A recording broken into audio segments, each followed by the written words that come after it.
오늘 하나님의 말씀은 마태복음 5장 13절로 16절 말씀을 가지고 영의 출처를 분별하라 하는 제목으로 말씀을 나누도록 그렇게 하겠습니다. 오늘 드리는 이 설교는 사실 2006년도에 한번 설교한 내용입니다. 그 중요한 그 당시에는 이 설교 시간을 길게 하는 그런 그 추세가 그랬기 때문에 긴 설교를 추려가지고 중요한 부분만 그렇게 재설교하도록 그렇게 하도록 하겠습니다. 그래서 이 본문의 말씀은 소금과 삔에 대해서 일반적으로 교회에서 이제 어떻게 설교를 하느냐 하면은 설교하고 가르치느냐 하면은 소금의 역할은 단순히 짠맛만 내는 것이 아니라 부패를 방지하고 또 회복하게 하는 영적인 그런 성질을 가지고 있다, 이렇게 가르치고 설교를 합니다. 그리고 삔의 역할은, 삔은 어둠을 밝히는 그 빛은 숨길 수가 없기 때문에, 삔 앞에서는 숨길 수가 없기 때문에 우리의 착한 행실, 우리의 착한 그 행실이 곧 세상의 등불을 밝히는, 그러한 빛을 밝히는 등불이 된다, 이렇게 가르치고 있습니다. 그리고 우리의 사업을 통해서 하늘에 계신 아버지께 영광을 돌아가게 하는 것이 바로 제일 중요한 것이다. 이 빛과 소금에 대한 이 설교의 가장 중요한 핵심으로 그렇게 이렇게 가르치고 이렇게 하고 있습니다. 근데 우리들이 세상에 살아가면서 빛과 소금처럼 세상에 살아가려고 할 때는 많은 부분이 우리에게 참 주님께서 우리에게 무리한 것을 요구하는 것처럼, 때로는 벅찰 정도로 무리한 것처럼 그렇게 요구하는 것처럼 보일 수도 있습니다. 그러나 그분이 무리한 분이기 때문에 무리한 것을 우리에게 요구하는 것이 아니라 그분께서는 지극히 정상적인 것을 우리에게 요구를 하시는데, 우리가 타락해 있기 때문에 우리가 벅차게 느껴지는 것뿐입니다. 그렇다고 벅차다고 해가지고 내가 주저앉아 버리면은 아무런 소용이 없는 것이죠. 현실성이 없어서 힘이 들어도 그래도 주님을 따라가야 합니다. 오늘 본문 말씀을 보면은 하나님의 자녀들은 세상 사람과 엄연히 구별될 것을 주님께서는 우리에게 요구하고 있습니다. 많은 점이 달라야 되지만 그 중에 한 가지는 바로 사명에 대한 생각이 달라야 된다는 것도 또한 사실입니다. 세상 사람들은 이 땅에 살아가면서 호의호식하면서 그렇게 살아가는 것이 전부다, 그렇게 생각하기 때문에 자신의 생명을 무엇보다도 귀중하게 여기며 살아갑니다. 그러나 우리는 이 땅이 전부가 아니기 때문에, 우리는 우리가 돌아가야 될 본향이 있다는 것을 우리는 알기 때문에 주님께서 우리에게 주신 그 사명을 생명보다 귀중하게 여기면서 우리는 살아가고 있는 것입니다. 그래서 우리 한 사람 한 사람이 이 땅에 살아가는 목적이 바로 나를 향하신 주님의 뜻을 이루기 위해서 있기 때문에 우리는 그 뜻을 위해서는 내 생명을 들어도 기뻐할 수가 있는 것입니다. 그래서 우리는 주님이 주신 그 사명을 생명보다 귀하게 여기면서 우리는 이 땅에서 살아가고 있는 것입니다. 사랑하는 우리 성도 여러분, 왜 우리는 세상에 존경하는가? 이 세상을 향한 우리의 사명을 분명히 깨달는다는 것은 얼마나 중요한지 모릅니다. 오늘 본문 말씀은 핍박하는 세상에서 천국 백성은 어떤 사명을 가지고 있는가, 그리고 이 핍박하는 이 세상에서 사명을 가지고 있지만은 영적인 그 본질, 영이라고 해서 다 같은 영이 아니기 때문에 말씀을 하나님의 말씀이라고 전한다고는 그 말씀 속에서 그 영의 본질을 우리는 파악하면서 살아가야 되는 것입니다. 이 사람 저 사람 다 목사라는 이름으로 하나님의 말씀을 전한다고 하지만은 사실은 우리를, 많은 사람을 지옥으로 끌고 가는 그 세력에게 안겨주는 그러한 설교가 너무나 많은 것이죠. 그래서 오늘 마태복음 5장 13절로 16절을 통해서 우리는 두 가지를 우리에게 설명해 주고 있습니다. 오늘 우리가 묵상해야 될 이 말씀은 너무나 익숙해서 잘 알고 있는 바로 소금과 삔에 대한 이야기입니다. 그러나 이 말씀은 단순히 그리스도인으로서 착하게 살아라, 단순히 그리스도인으로서 이 땅에서 소금처럼 부패되지 않도록, 더 부패된 세상을 더 이상 부패되지 않도록 만드는 그 역할을 하라는 그 뜻이 아니라는 거죠. 이 본질적으로는 빛으로 일상에서 살아가라, 빛처럼 그렇게 살아가라는 것이 아니라는 거죠. 이 속에는 윤리적인 권면이 되는 것은 사실입니다. 그러나 그 속에는 너무나 깊은 주님의 또 다른 뜻이 숨어 있다는 것이죠. 오늘 이 말씀은 앞의 문맥을 우리는 생각해야만이 이 뜻이 이해가 됩니다. 그 앞의 문맥이 어떻게 되어 있느냐 하면은 팔복에 대한 것과 핍박의 말씀에 대해서 함께 읽어야만이 비로소 소금과 빛에 대한 그 말을, 그 말씀을 이해가 됩니다. 그 속에 어떤 깊은 뜻이 숨어 있느냐를. 그래서 이 말씀은 단순히 윤리 도덕적인 근면만이 아니라 그 속에 계시되어 있는 복음의 참된 의미가 드러나게 하는 그 말씀이라는 거죠. 그래서 13절과 14절은 이렇게 시작합니다. 너희는 세상의 소금이니 그랬습니다. 너희는 세상의 빛이니 그렇게 했습니다. 여기서 주님은 복음 전도를 위해서 소금으로 해서 역할을 이 세상에서 행해라 그렇게 말하지 않았습니다. 복음 전도를 위해서 빛의 역할을 최선을 다해서 그렇게 빛으로서 나타내라 그렇게 말씀하지도 않았습니다. 주님은 너희는 소금이다, 너희는 빛이다 라고 선언하고 있습니다. 너희는 이라는 말은 주님의 제자들, 그리고 복음으로 구원받은 오늘의 우리를 이야기하고 있습니다. 구원받은 성도는 이미 상태가 바뀐 사람입니다. 구원받은 성도는 이미 신분이 변한 사람들입니다. 그래서 데살로니가 5장 5절에 이렇게 말하고 있습니다. 너희는 다 빛의 아들이요 낫의 아들이라 그랬습니다. 우리는 노력해서 빛의 아들이 된 것이 아닙니다. 빛을 믿었기 때문에 빛의 아들이 된 것입니다. 그래서 우리는 빛인 것입니다. 그래서 주님 말씀하기 너희는 빛이다 그러는 겁니다. 우리 주님 말씀하기 너희는 소금이다 그렇게 말씀하고 있는 것입니다. 요한복음 12장 35절에 보면 예수님께서 이렇게 또 말씀하고 있습니다. 너희에게 아직 빛이 있을 동안에 빛을 믿어라. 그래야 하면 빛의 아들이 되리라 그렇게 했습니다. 빛을 믿으면 빛의 아들이 된다는 거죠. 빛이신 예수 그리스도를 믿음으로 우리는 하나님의 자녀가 된 것입니다. 그렇기 때문에 우리는 너희는 세상의 빛이라고 주님이 선언하신 것입니다. 너희가 세상 가운데 빛처럼 살도록 그렇게 애쓰라 그렇게 말하지는 않았습니다. 이미 빛이 된 존재로 세상 가운데 살고 있다라고 주님은 이미 선언하고 있는 것입니다. 그래서 16절을 보면 이렇게 말씀하고 있습니다. 이처럼 너희 빛이 사람 앞에 비추게 하여 이랬습니다. 너희 빛이 사람 앞에 비추게 하여 했습니다. 원문에 보면 너희 빛은 단순하게 너희에게서 나오는 어떤 빛으로서의 어떤 역할 그런 것을 말하고 있는 것이 아닙니다. 원문을 그대로 적어하면은 너희의 그 빛이라고 되어 있습니다. 우리말에는 정관사 더가 없습니다. 너희의 빛이라고 돼, 너희의 빛이라고 되어 있지 너희의 그 빛이라고는 되어 있지 않다는 거죠. 그 원문에는 정관사 더가 붙어 있습니다. 그 빛. 너희의 빛이 아니라 너희의 그 빛이라는 거죠. 그렇다면 그 빛은 무엇입니까? 그 빛은 누구의 빛이라는 거죠? 그 빛은 바로 빛이신 예수 그리스도를 말씀하고 있는 거죠. 우리가 예수를 믿을 때 그 믿음을 하나님께서 인정하시면은 빛이신 주님이 우리 안에 들어오는 것입니다. 빛이 내 안에 들어왔다 하는 그 말은 진리가 내 안에 들어왔다는 그 말이고, 진리가 내 안에 들어갔다는 그 말은 복음이 내 안에 들어왔다는 말입니다. 그 말은 바로 성령이 내 안에 들어왔다는 그 말입니다. 빛이 내 안에 들어왔기 때문에 우리는 성령으로 거듭난 사람입니다. 이 말씀을 가장 단순하게 한 문장으로 이렇게 말하면 복음을 전해라는 것입니다. 복음을 전해라. 15절에 주님은 등불을 비유로 그렇게 말씀하십니다. 사람이 등불을 켜서 말 아래 두지 아니하고 등경 위에 두나니 이랬습니다.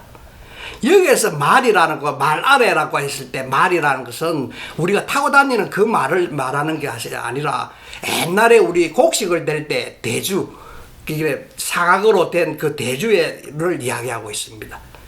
이 말은 무슨 말이냐면은 로마의 그 압제 속에서 생활하던 당시 사람들은 로마 군인들이 당시에 집마다 이래 다니면서 밤에 수색하러 다닙니다. 뭐 반동분자라든지 뭐 자기네들이 보기에는 한 사람들을 잡기 위해서 집마다 문 두드리고 수색하러 다니고 이랬습니다. 그래서 그 사람들이 수색하러 다닐 때 불을 켜고 있다가 그 수색하는 소리가 들리면은 그 대주를 갖다가 그 불을 딱 뒤집어 가지고 사람이 안 사는 것처럼 그렇게 하기 위해서 일상적으로 그렇게 했던 것입니다. 그래서 이 말을 할 때 사람들은 다 이해가 되는 그런 말이지요. 등불을 대주로 이렇게 가려버리면, 뒤집어 씌워버리면 빛이 완전히 가려지는 것이요. 이건 무엇을 의미합니까? 복음의 빛을 감추는 것을 비유로 말씀하고 있는 것이죠. 왜 복음을 감추고 싶어 했을까요? 이 말씀은 앞에 있는 10절과 12절 말씀과 연결되기 때문에 그 말을 알아야 됩니다. 거기에는 뭐라고 되어 있냐면 핍박에 대한 말씀이 있습니다. 을을 위하여 박해를 받는 자니 복이 있나니 그렇게 했습니다. 핍박에 대해서 말하고 있습니다. 그때나 오늘이나 복음을 드러내면 박해가 옵니다. 사실상 복음을 말하면 미움을 받습니다. 사람들과의 모임에서 복음에 대해서 말을 하면 미움을 받습니다. 그리고 복음을 전하면 사실상 손해보는 게 참 많습니다. 그래서 사람들은 복음의 그 복음을 감추려고, 사람들 앞에서 감추려고 말 아래 두려고 그렇게 하고 싶다는 거죠. 그러나 주님은 말 아래 두지 마라 그렇게 말하고 있습니다. 복음을 감추지 말라 그러고 있습니다. 복음 때문에 고난이 와도 주님이 함께 하심으로 위축되지 말고 당당하게 복음을 드러내라는 그 뜻으로 말하고 있습니다. 이것이 세상에서 빛으로 살아가는 길입니다. 그래서 14절에 보면 이런 말씀이 있습니다. 산 위에 있는 동네가 숨기지 못할 것이요 그랬습니다. 산 위에 있는 동네가 숨기지 못할 것, 뜬금없이 산위가 나오고 있습니다. 왜 산위가 나오느냐 하면 그 당시에 팔레스타인 지역의 동네는 전부 석회암 지대 산 위에 그렇게 있었습니다. 그래서 낮에는 햇빛이 반사돼 가지고 멀리서도 석회암이니까 회색빛이니까 멀리서도 산 위에 있는 그 동네가 잘 보입니다. 또 산 위에 있기 때문에 밤에 등불을 켜면은 또 멀리서도 아주 선명하게 잘 보인다는 거죠. 그 존재 자체가 그 당시에 그 지역이 존재 자체가 숨길 수 없는 그런 구조로 되어 있는 거죠. 이 말씀은 시편 24편 3절에 이렇게 말했습니다. 여호와의 산에 오를 자가 누구며 그의 거룩한 곳에 설 자가 누구뇨 이렇게 했습니다. 여호와의 산, 하나님의 성전, 하나님의 동네, 하나님의 도시, 이것이 바로 성전 공동체, 곧 교회를 상징하는 것입니다. 교회는 이 세상 속에서 숨겨질 수 없는 그런 공동체라는 말입니다. 거듭난 성도는 세상 속에 살면서도 그 살아가는 모습이 자연스럽게 드러날 수밖에 없다는 것이죠. 왜냐하면 빛의 속성을 가지고 있기 때문에 그렇습니다.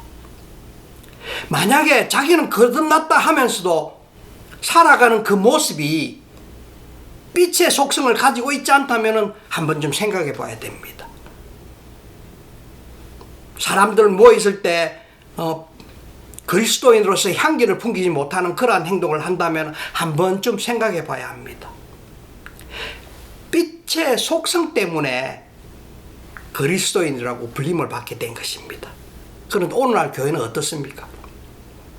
교회가 사회로부터 지탄을 받는 본질적인 이유는 빛의 속성이 없어서가 아니라 빛을 숨기려고 하기 때문에 그렇습니다. 왜 숨기려고 합니까? 숨기고 싶은 것이 많기 때문에 숨기려고 하는 것입니다. 특히 돈 문제지요. 돈 문제. 사람의 본성은 숨기면 숨길수록 의욕은 더 커집니다. 숨기면 숨길수록 더 알려고 하는 그런 것이 사람의 속성입니다. 교회는 세상의 기관이 아니라 복음의 공동체이기 때문에 그런 것입니다.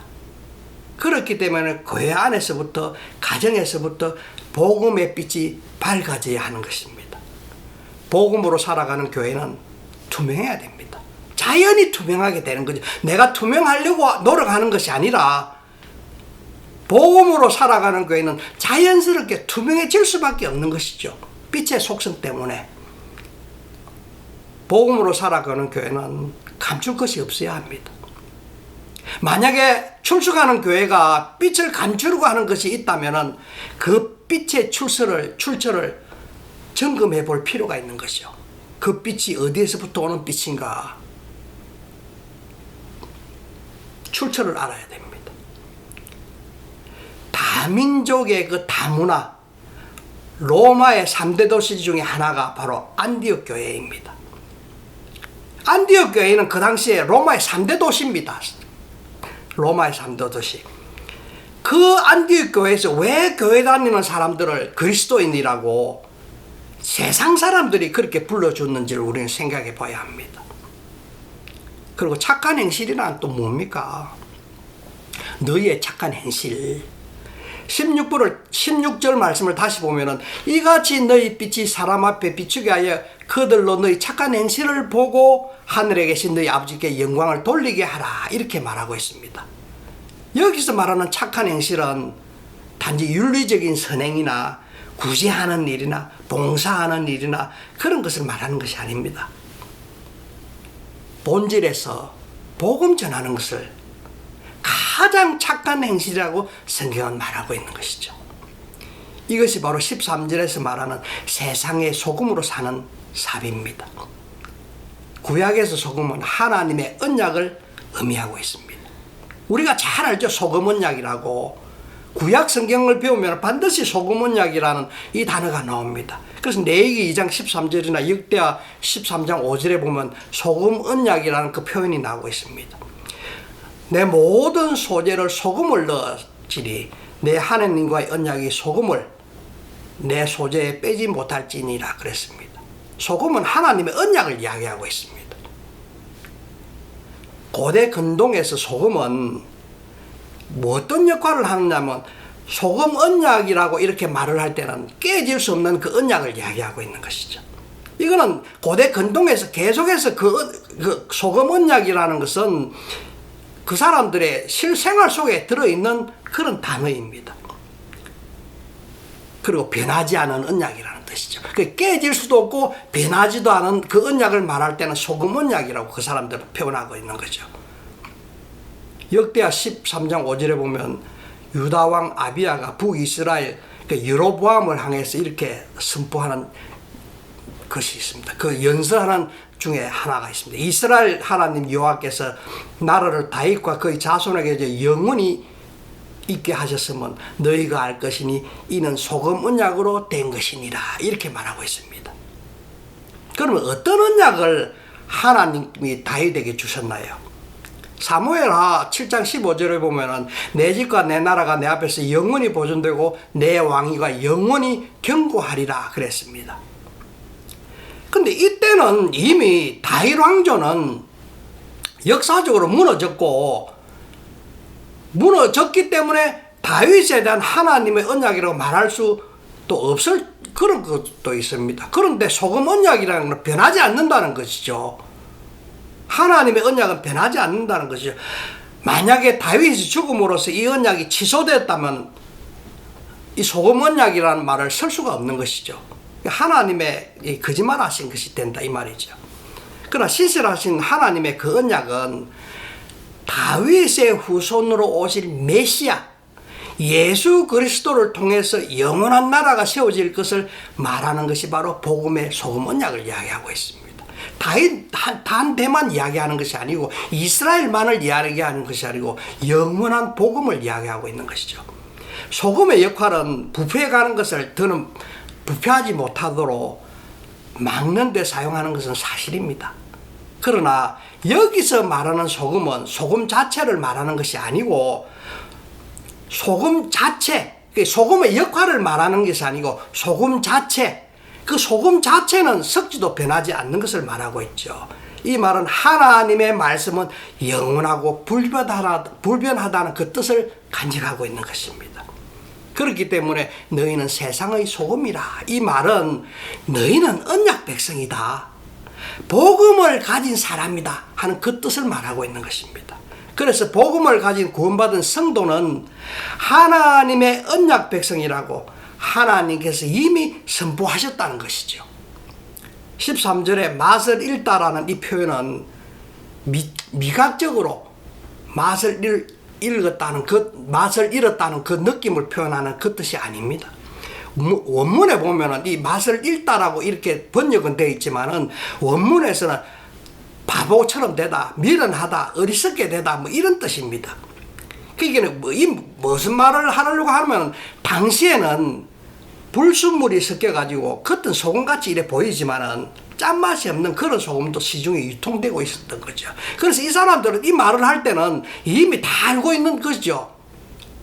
왜냐하면 그렇게 시중에서 유통되고 있는 소금이 있었다는 거죠.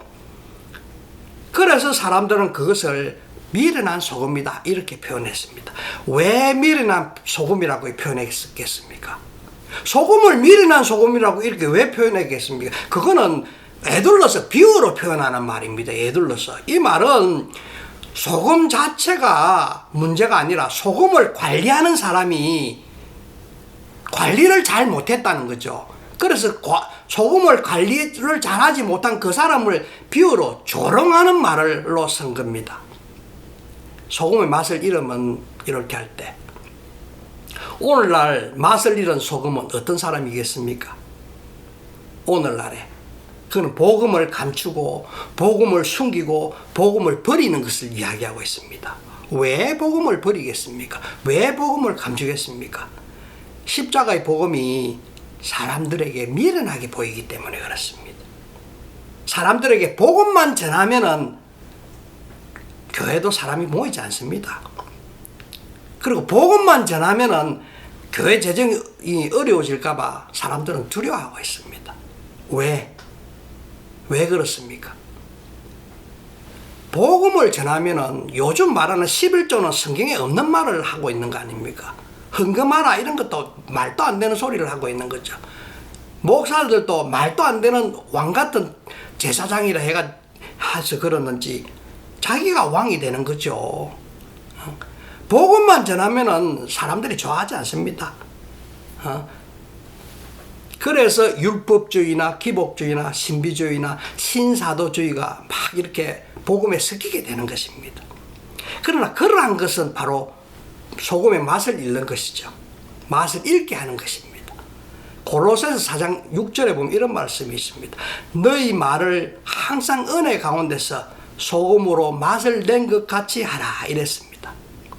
이 말씀은 말을 기쁘게 하라, 말을 이쁘게 하라, 말을 친절하게 하라 그런 말이 아닙니다. 복음을 전할 때 복음으로서의 맛을 내라는 뜻입니다.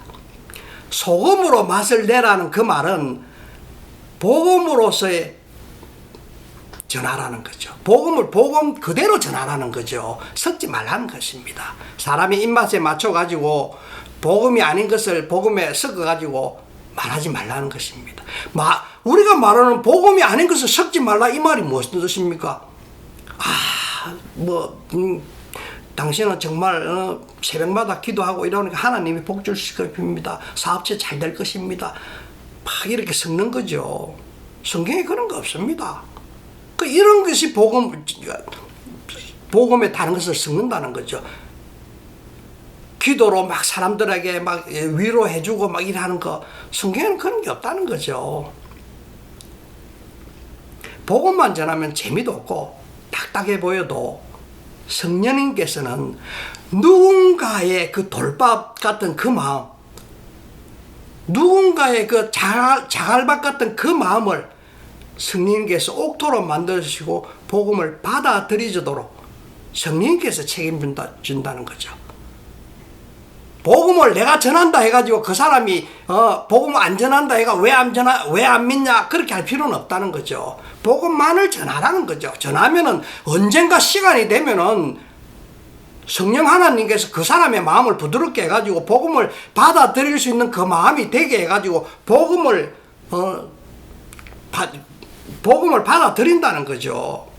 그래서 복음 전하는 사람은 순수한 복음만을 전할 때 이미 복음을 들을 만한 옥토와 같은 마음이 되도록 성령님께서 역사하시기 때문에 그래서 구원의 역사가 일어나지. 내가 말을 잘한다 해가지고 내가 뭐 지식이 많다 해가지고 내가 그 사람한테 뭘 많이 사주고 많이 뭐 친절하게 해주고 한다 해서 그 사람이 구원받게 된다는 건 아니라는 것이죠. 성경은 분명히 말씀하시기를 복음 전하는 사람은 그냥 복음만 전하라는 거죠. 나머지는 하나님이 책임진다는 거지. 대부분의 성도들은 그럽니다. 주님, 저를 사용해 주세요. 나를 세상의 빛과 소금의 역할이 되도록 나를 사용해 주세요. 주여, 내가 어떤 사업체를 하고 있으니 이 사업체에 돈을 많이 벌어서 이 돈을 주님 사용해 주세요. 이렇게 기도하는 거죠. 근데 그건 잘못됐다는 거죠. 이런 기도는 엄밀하게 따져가지고 자기의 욕망, 자기의 비전을 기도로 이렇게 좀 해주세요 하고 강압적으로 요구하는 거죠. 하나님께. 사실은 다른 거를 이렇게 덧붙여가지고 내 돈을 사용해 주세요. 뭐 내가 이 돈으로 빛과 소금의 역할을 하겠습니다 하는 거는 내 욕망을 감추고 그렇게 말하는 거죠. 우리는 소금과 빛의 역할을 그 의미를 다시 한번 생각해 봐야 합니다. 윤리적으로 착하게 사는 것만이 빛과 소금이 아닙니다. 복음을 숨기지 않고 복음을 드러내고 복음으로 사는 것이 성경에서 말하는 소금과 빛이지요. 사랑하는 우리 성도 여러분, 복음을 말 안에 숨기지 마십시오. 세상의 힘으로 교회를 드러내려고 하지 마세요.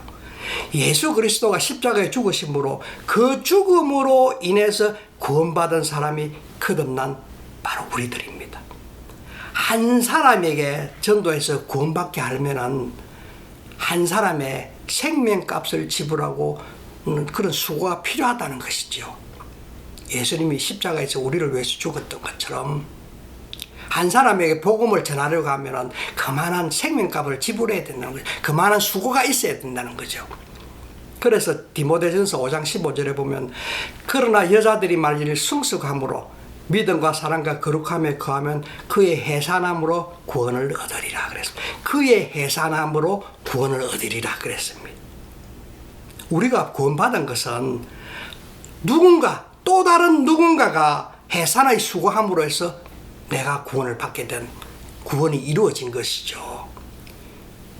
이와 같은 수고를 통해서 교회가 세워져 나가는 것입니다. 교회는 이 세상에 계속 생명이 태어나서 세워나가는 것입니다. 이와 같은 수고로 인해서 계속적으로 태어나게 되고 그리고 교회는 계속 세워나가는 것이죠. 교회는 단순히 사람을 모아가지고 재정을 확보하고 건물을 높이 올리고 건물을 세우고 그런 것이 교회가 아닙니다. 교회는 어느 누군가의 수고의 그 결과로 또 다른 생명이 구원을 받아서 교회를 세워나가는 일이 바로 복음입니다. 구원입니다. 한 생명이 태어나는 것을 거듭났다 이렇게 말하는 것입니다. 그래서 한 생명이 구원받게 하는 것은 그렇게 간단한 일이 아닙니다.